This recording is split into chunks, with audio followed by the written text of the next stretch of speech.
Torah isn't education, it's transformation. This is Chai Chinuch with Rabbi G.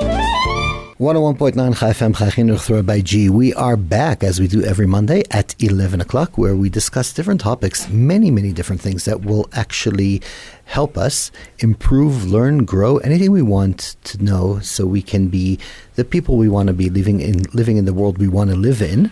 What can we learn from our professionals consistently?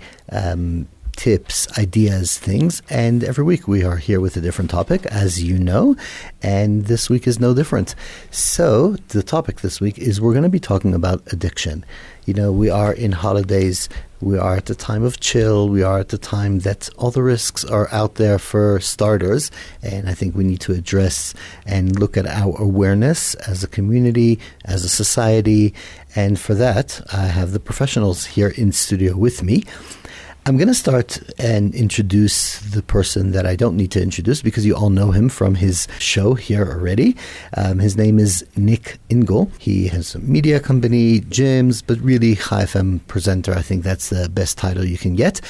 And is a addict under control. How do we call it these days? I'm an alcoholic. Alcoholic, okay. I've been sober for 19 years. Wow. That's 7,158 days. And hours?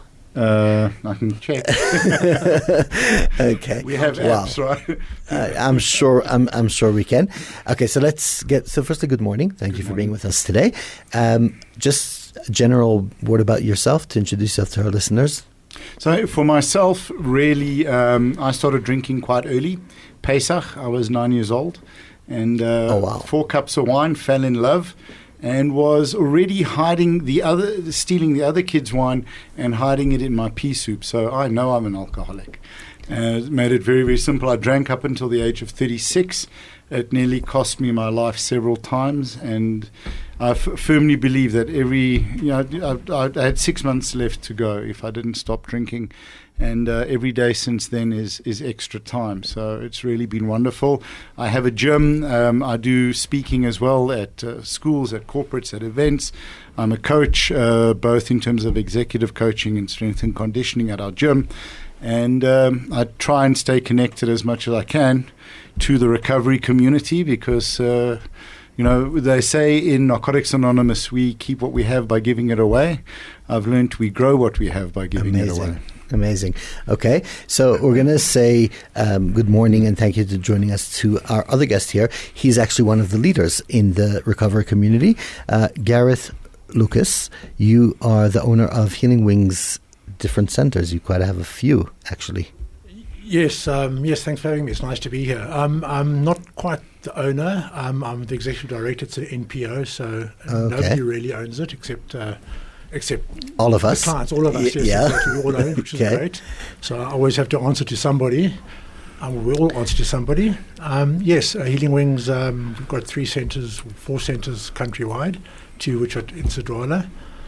And I've travelled a long road with addiction. I've never been addicted. I've never been, some might tell you different, but I've never actually been in an addiction centre or recovering in the traditional sense.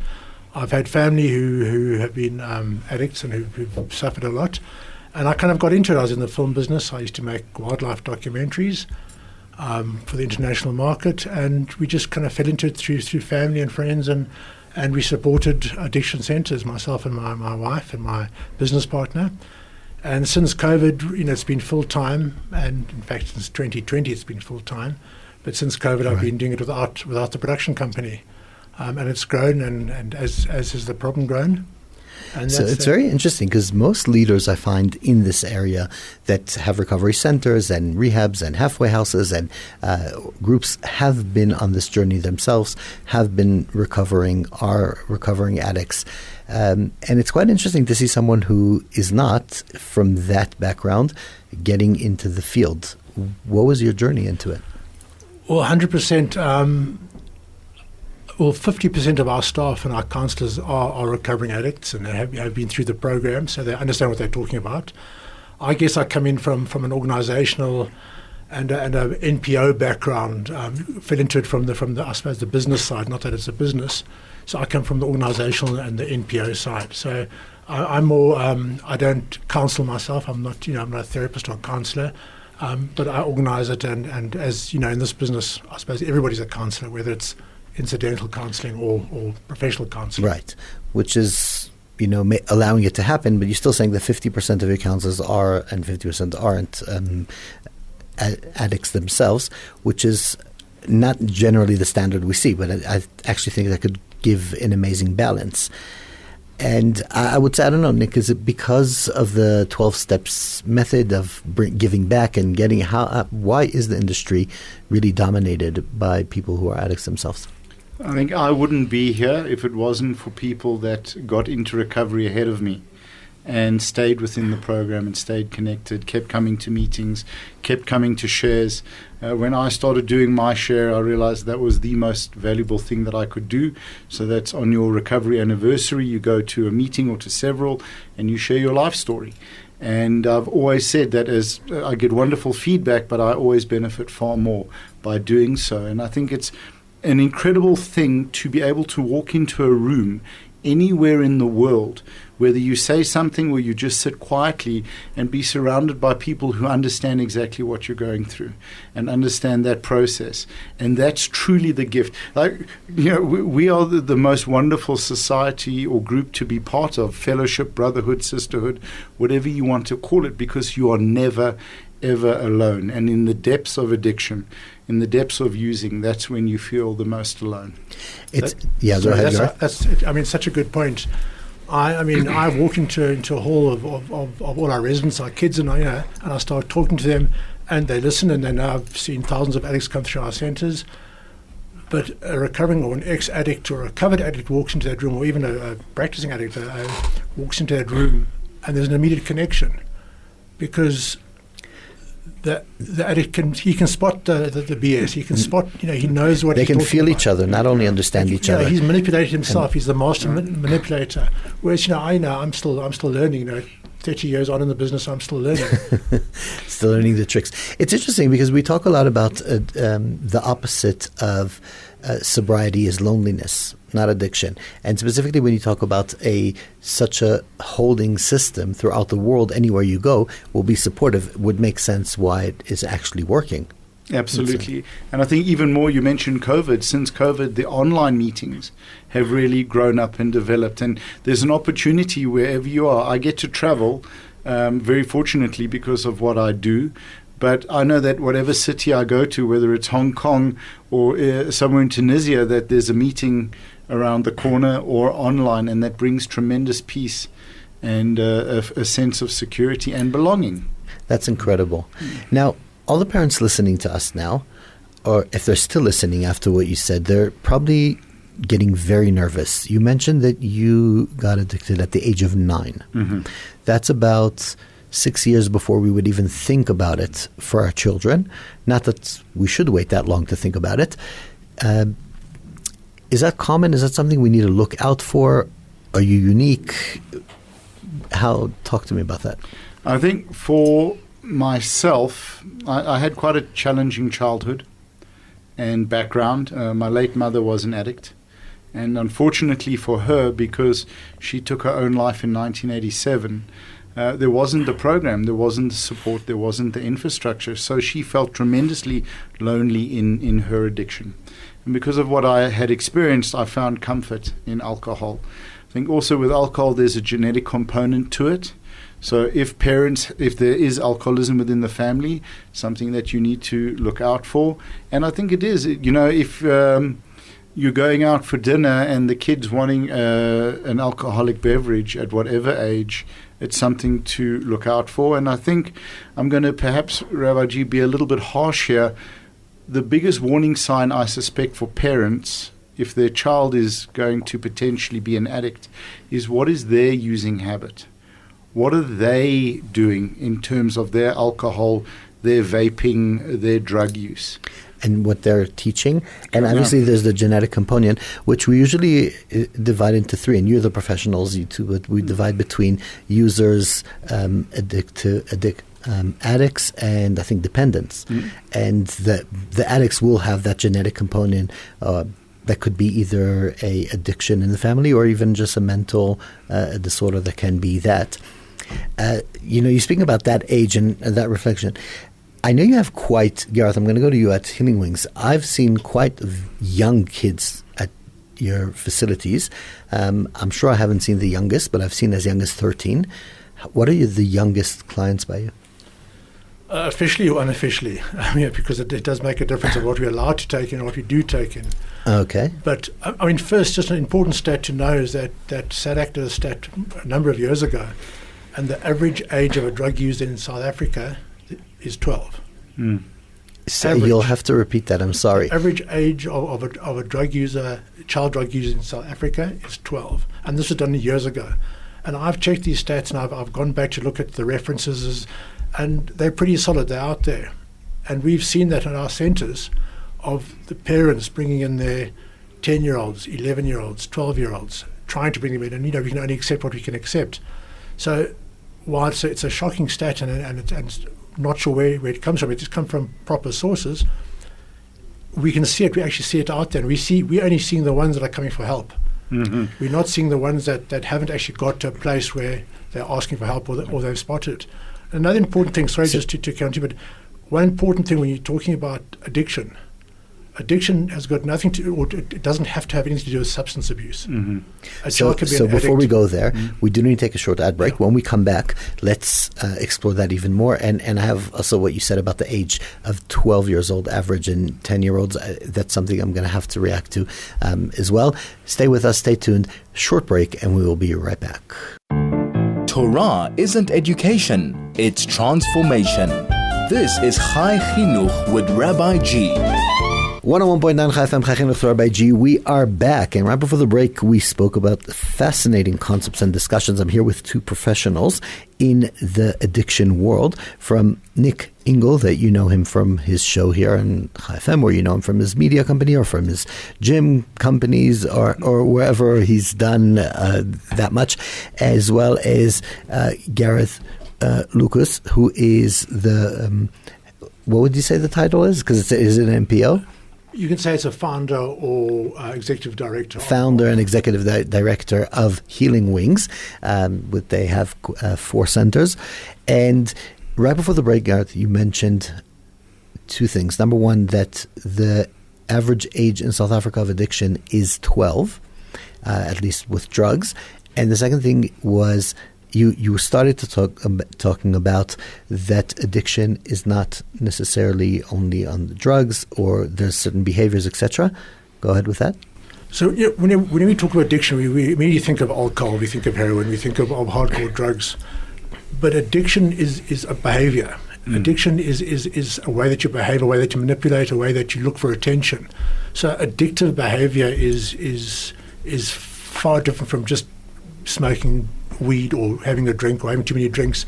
It can present itself in self-harming, in cutting, and just behavior traits, in defiance, in certain behavior traits. And becoming an addict, there are certain addict behaviors that especially ex-addicts and ex can actually pick out. But so addiction is a lot more than just substance, and it's a lot more than pornography on computers or any of that sort. So we can get addicted to tantrums if we are in that space. I could definitely see it happen, by the way. When you actually win a tantrum, it doesn't matter if you're in your 50s with your boss or a toddler or a child, that we do get into that space of repetitive behavior. I suppose the addiction is not being addicted to tantrums, but it could be, but the addiction is what's causing the tantrums. Yeah, 100%. The addictive mindset. But it does give that great feeling, the adrenaline and the okay. So what I'm wondering, and Nick, you speak about speaking in public and speaking in different places and speaking about these things. I think I would consider myself fairly in this space of work, working with kids with my own center. We have kids. This is news to me that we're talking about a normal reality of 10-year-olds that are addicted. And my question to you is almost, how do we not know about it? Is this something really that parents or communities would want to share and talk about and put into the spotlight, or is it something that they feel that they can deal with privately? Go to a bar mitzvah. and look at how many kids are drunk at 10 and 11 years old. I remember doing work for and being at a function with a friend of mine, Rob Katz, with his amazing foundation. Right. And the bar, they had an open bar, and one of the elderly ladies who was helping at the bar mitzvah. Yeah, there was a bar mitzvah, that's it. Yeah. And they asked me to come over and help keep the kids away from the alcohol because they were stealing alcohol. And I think the kid who collapsed was 13 or 14 years old. They had to call Hatzola, call an ambulance. So it's very, very prevalent. Perhaps sometimes we don't hear about it because it's also prevalent within the home. You know, if you think about our community and the guy who comes back from work on a Friday, has a whiskey before shul, goes to shul, has a whiskey or two with the boys, comes home, has a couple of whiskeys, couple of glasses of wine, goes to bed early, wakes up in the morning with a bit of a hangover, has a couple of lechaims or the brocha club at shul, goes to lunch, gets shikkered, then decides at 2 o'clock he's going upstairs to shlof because it's his Shabbos shlof, and that cycle repeats. But really, that's someone who's a drunk and is depriving his family of time with him. He's not spending time with his wife on a Friday night after the kids go to bed, or he's not playing soccer in the garden with the kids. So these are the things that are in front of us. So thank God we don't drive on Shabbos. But my question to you is, but where are we as people that speak about these topics and leaders? How come it almost sounds like as educators and therapists and professionals, we're not screaming in the streets and in the shuls and in the clubs? Why? Yeah, great question, because I suppose it maybe comes down to rather ask people than tell them. That might be more effective. I'm sure you get approached all the time. I get approached very often. You know, our campaign that we're running at the moment is you've got to break the silence on addiction. There is a silence. The families, they keep it quiet. They might not think it's a problem. B, they think it's only their problem. No one else knows about it. We get phone calls from distraught mothers who first of all say, I don't think it's a big problem, but my son's doing this, this, and this. Whatever the mother thinks the problem is, it's probably 60, 70% worse. The tip of the iceberg. It's the tip of the iceberg, because if she's only noticed it now, then the other thing is, when the mother or the parent or the loved one discovers that they're not alone, there are a multitude of people out there having the same questions, the same answers, suddenly they feel relief. They think, wow, you know, it's not just me, and I thought I had to tackle this by myself. They suddenly realize there's a whole industry. There are people like you guys who are talking about it and pick up the phone. And what we're saying is... Right, which we'll get to the family support system, because I know there's a lot of support beyond the addict. What I want to ask you, Gareth, is I'm guessing there are quite a few parents listening to this, and while they're sitting in the car, and when they heard you say, well, parents of 10-year-olds are coming with addiction, they're like, okay, whatever, it's people from certain places, it's not for me, or nah, I think he's exaggerating. Can you share with us real reality of cases, of situations that, yes, 10-year-olds are coming for help, or 9-year-olds? 100%. I mean, we've got a young gentleman, a young boy from a very, very wealthy family. He speaks, he's eloquent. He's 11 years old. They've been trying to get him in since he was 9 years old. The addiction is presenting itself as complete defiance. The parents enable all the way. You know, there's a big difference between enabling and support. You know, so Correct. The parents are enabling all the way, and he's become unmanageable. They actually cannot manage him anymore. So he's not addicted to any substance, but he's a case that's waiting to hit the streets. And so I have this 11-year-old boy who's probably 2 years too late, and he is our most difficult case at this stage. He is, we put 3 counselors on him just to manage him and try and work out, do we open a separate kindergarten, and so that 10, 11, 12, 13-year-olds can have their rehab, and then the rest have their rehab, because this 11-year-old is in big boys jail. He's with older kids.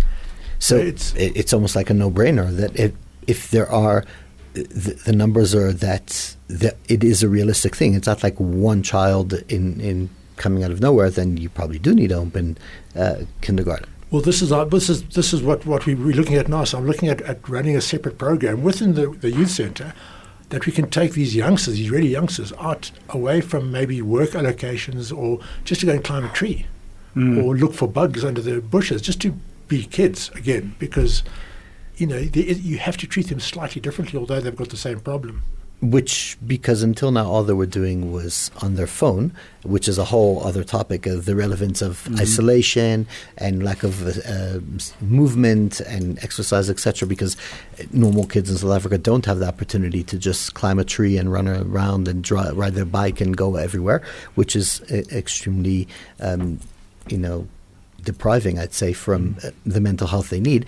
And one thing that, we've moved on already a few sentences, but a sentence, Nick, you said that is actually really hitting hard. It sounds like as a community, we're literally wasting our Shabbases.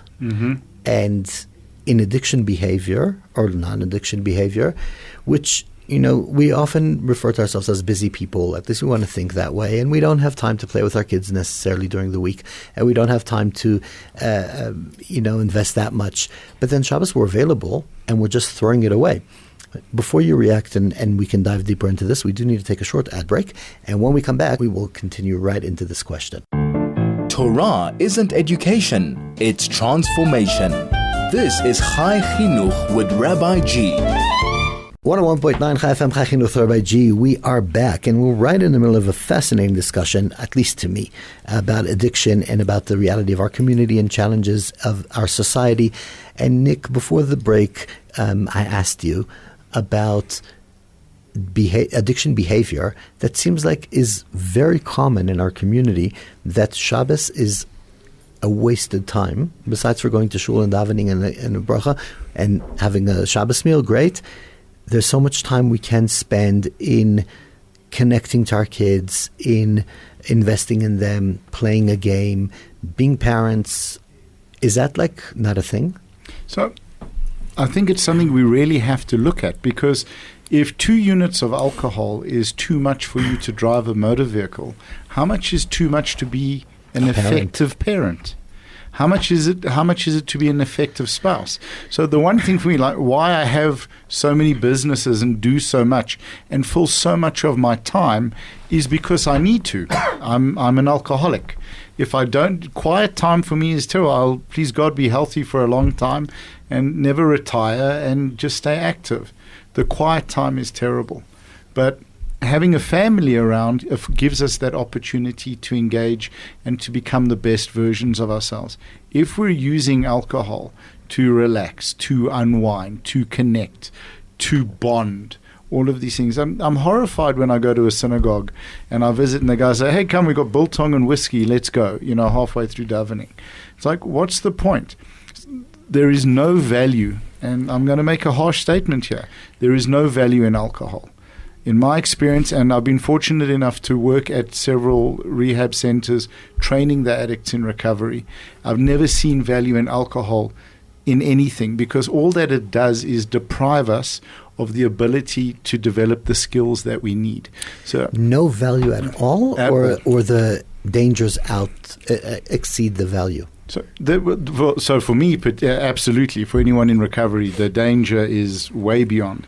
I've been asked many times over the last 19 years, can't I have just one? Can't I have just two? And no. But if you think about it, I had a drink because it helped me relax. What alcohol is doing is depriving you of developing the skills to relax without it. I had a drink because I'm nervous in public and I had to give a speech. It's depriving you of developing those skills. So when we're using the substance for something to change a state or the way that we feel, we're depriving ourselves of developing that skill set.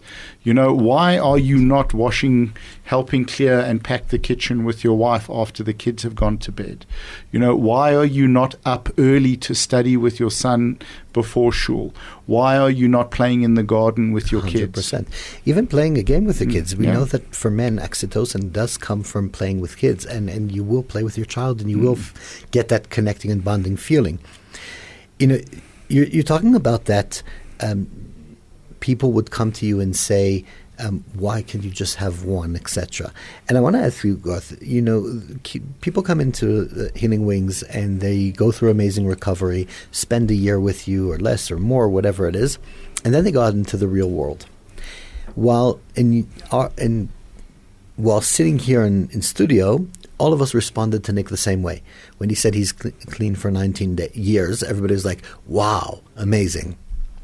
In the real world, people say to him, Okay, you're clean for 19 years. You can't even have one. Come on, it's my bar mitzvah. It's my wedding. It's my simcha. Come on.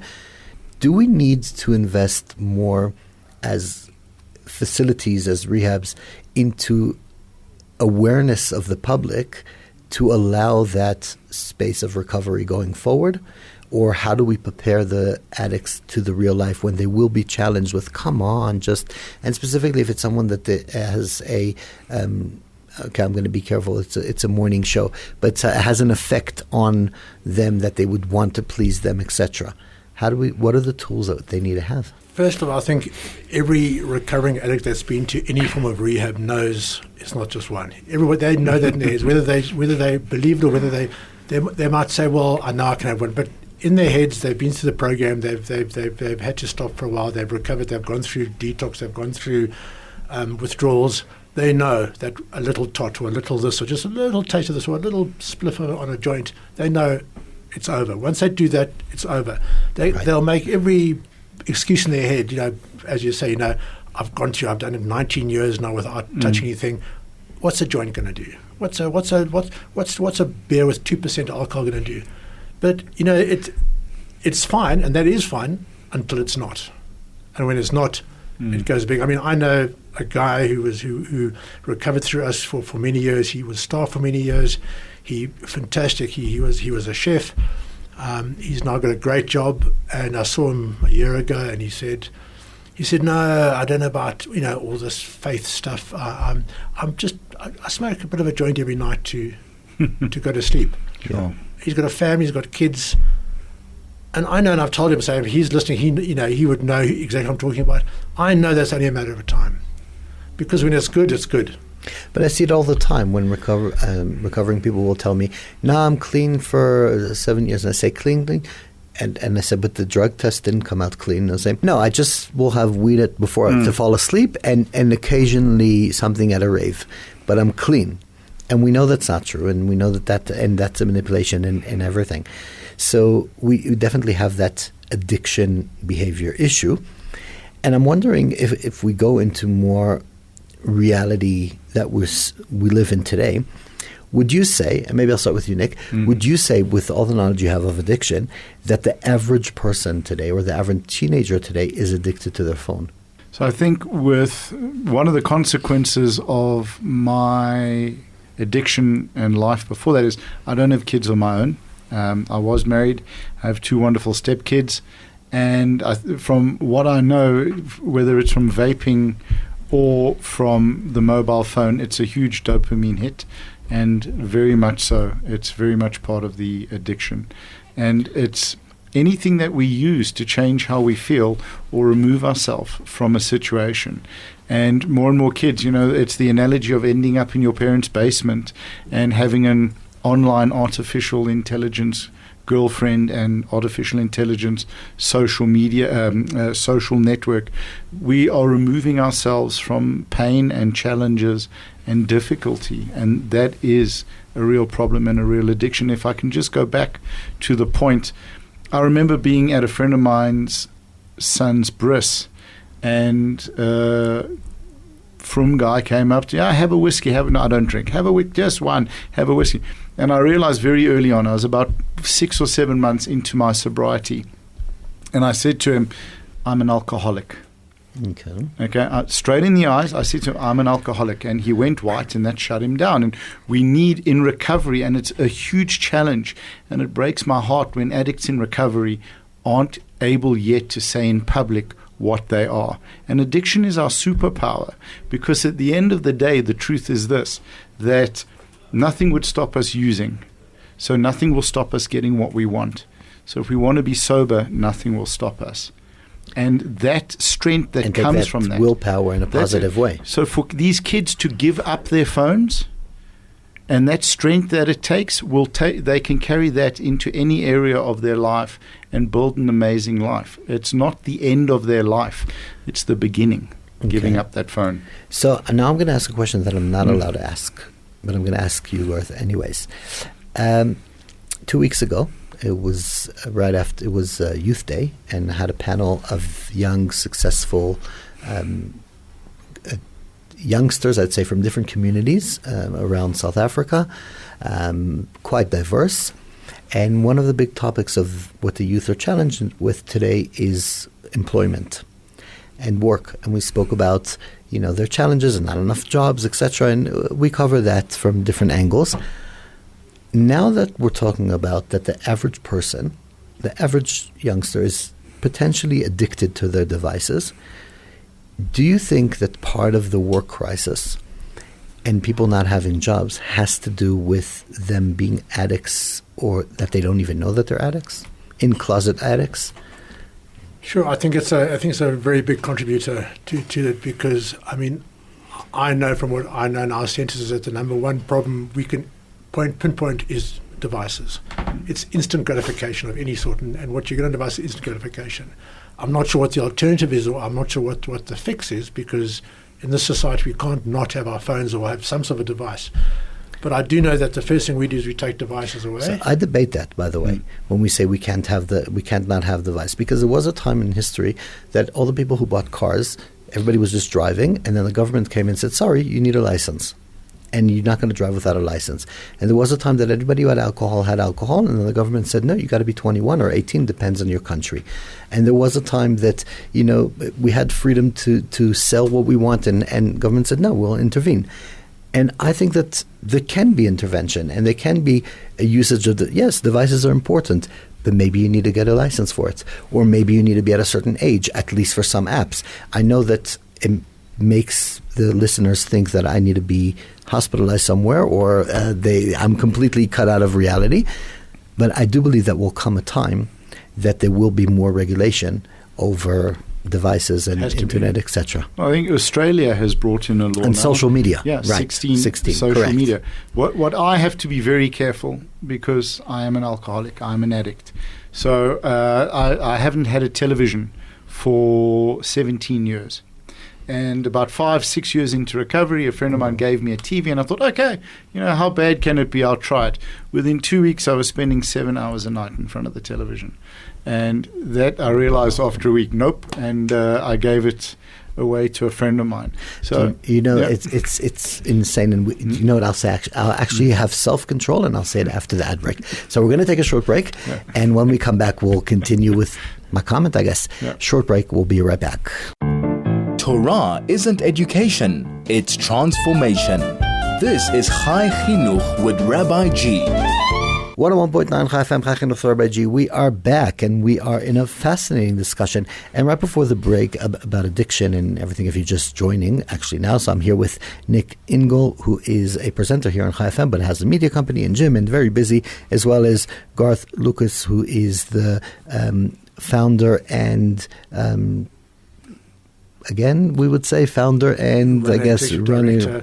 He's the person who makes Healing Wings happen, even though it doesn't belong to him because it's an NPO. Is that a fair statement? Yes. Okay, so you run Healing Wings. And, Nick, before the break, you mentioned the idea of the addiction that can come from TV or device. And I have to say that quite a few years ago, I was interviewing on this show one of the leading professors in brain surgery in Israel. There was a list I saw of the 7 leading doctors of brain in Israel, at least, if not more than that. And he was on that list. And he said that somebody who plays 2 hours a day on a computer, on a device, gaming, he can see it on an MRI. Mm-hmm. And when I said to him, well, 2 hours is nothing, because everybody does more than 2 hours. He said, so what do you want me to change the MRI? Like, that's the reality. Yeah. So definitely in that addiction space and worry and concern. And, you mentioned that Australia has banned social media. Then why is it so hard? And maybe I'll go to you, Gareth, about this. Why is it so hard for parents to actually put in these boundaries for their kids? Because it's easier not to put in the boundaries. Mm-hmm. Give them an that iPad. Simple? Give them an iPad. It's the best behavior in the world. It's the most destructive, and that is where we go straight back to enabling, not support. Mm-hmm. You hand them a device again, the parents in their own addiction are saying, I know it's bad, I know it's fine again, but I'm just going to do it today because I'm feeling really stressed. I need half an hour. Yeah, I need half an hour. I need to go and watch my TV show. Just a detox, right? So, is there any time that addiction is positive? For example, I've seen addicts, and sorry, Nick, for saying this. I've seen addicts go into bodybuilding and exercising as a replacement for the addiction. Maybe that's a positive. I've seen people go into dancing after they came out of rehab and will dance for 6, 7, 8 hours a day. I've seen people use their powers in addictive ways, but doing healthy things. Is that a problem? I think there's always a problem if you're over-excessively use something as an escape. So if you're using bodybuilding or excessive work or this as an escape to get away from the reality, yes, there's a problem. If you want this to avoid that, then you're avoiding. It's not you're not recovering. It's avoidance tactics. But as for positivity and addiction, there's so many good stories out there. There's so many great stories. I mean, look at your story. It's a great story. I've been running Healing Wings have been running a school for over 12 years now for addicted kids and substance abusive kids. And, in 12 years, we have not had one matric failure. 100% matric pass rate. And the rest of the grades, 98%, because we had a couple that. But in matric, and that these kids, they have been addicted, they've been through, some have come out of Hillbrow, out of, drug holes that have just, and they've come through and they've just persevered, and they've got the determination, they've made the choice to give up drugs and to actually go the right way, and they've come through and they've got their matrics. Wow. And that's an outpatient or inpatient? That's inpatient. Inpatient. So we have a youth centre, and it's a 9-month minimum course so they can do their schooling, and we have a school. Wow, that's incredible. So one of the things that Healing Wings is known for is being a faith-based program. I will say at that moment, I hope you're okay, that it's been a huge gift from your side and pleasant thing to see that when we connected, that you are open to faith as a tool or as a part of life, but you are open to, although it's a Christian-based facility, you were very accommodating for Jewish clients, and we're allowed to do the Jewish faith for them and let them have that space. But I'm wondering, why is faith so important in the recovery process? I mean, first of all, to clarify, we are faith-based, and we are not a Christian rehab. We are a faith-based rehab that's run by Christians, and that's the way it's evolved through time. And having the Jewish influence and having some of your girls come through, and that has been fantastic. It's been, it's taught everybody else about different cultures, and but we accept anybody. You can come and you can believe whatever you want. Yeah, but I will say that you've been amazingly in accommodating the Jewish needs and prayers and everything. So thank you for that. You made it easy. Thank you. Okay. Your question: why is faith important? Because you need to have a basis of your recovery. You need to believe in something. If you don't believe, the 12 steps teaches us in a higher power. Celebrate Recovery teaches us 12 steps, to believe in God. You have to have that belief to drive yourself to as a basis for who you are. If you believe in nothing, you come. It's almost standing on on a vacuum. And how can you believe in yourself? Exactly. How can you believe if you can't believe in something else? Go ahead. So whether you believe in a Christian God or a Jewish God, or you're believing in something that's good, more powerful than yourself and controlling, and has the ultimate control, and I think that's important. So it's interesting. I had a discussion with one of the leading trauma therapists in the world, probably today, who's known very well for going to war zones and conflict areas, and he works on both sides of the conflict. So he works in Russia and Ukraine, and he works in Israel and in Gaza, and he works in I forgot the whole list of that he told me, and he really does amazing work. And he's not a religious guy in any way, yet he was on the show, and he told me that with all the methods he wrote and everything that he's done in all the programs, he doesn't know of a way to heal trauma properly when a person doesn't believe in God. Do you also feel that way? 100%. Okay. And I mean, irrespective of my background, where I come from, it's evident in our program, having watched these desperate people come to the program, and as soon as you see that belief, as soon as you see that faith kick in, everything changes because they can make a choice, and then they're not recovered, and it's not the silver bullet, but they've got a direction. Suddenly they've got a base. It's the belief, as you said, they believe in their faith, and they believe in themselves, and they move forward, and that's the important thing. And something happens there. Nick, do you see it the same way? Absolutely. If you don't believe in Hashem, in God, you don't have that opportunity to see your own real value, how special you were, that you were created, and that belief of I am a cog, however small, in a machine, but I'm essential. And once you start to have that, you can start to say, hang on, I'm going through this for a reason. I don't know what that reason is, but I know if I take advantage of my gifts, then I can contribute. And that comes back to getting involved in the program, being part of the community, and adding value. To go from a place of arrogance and self-loathing into a place of, please God, humility and service is the most wonderful transition that we can do, and the most wonderful gift that we can give ourselves. Amazing. So yeah, definitely that way. We do need to take a last ad break for today's show, and then we will come back and start heading towards the end of the hour. Really fascinating, but a short break, and we have a bit more left, so just stay with us and we will be right back. Torah isn't education, it's transformation. This is Chai Chinuch with Rabbi G. 101.9 Chai FM, Chai Chinuch with Rabbi G. We are back, and we're really towards the end of the hour. We wish we had more time. And by the way, if you're joining now, I'm here with Nick Ingel, and we have Gareth Lucas, who is the leader, let me call you leader, of Healing Wings. And by the way, this is so important for every parent to hear this show. So if you're just listening now, then go to the podcast and listen, because there's definitely important content that we have discussed today. Before we end the show, I'm going to ask you both the same question I ask every guest of mine for the past decade. And that is, what is the one thing you wish and hope that people knew or did different for a better future for our society? Sure. Nick, start with you. I think for me it's that we're not that powerful, but we are that powerful. We're not that powerful to break someone else's heart.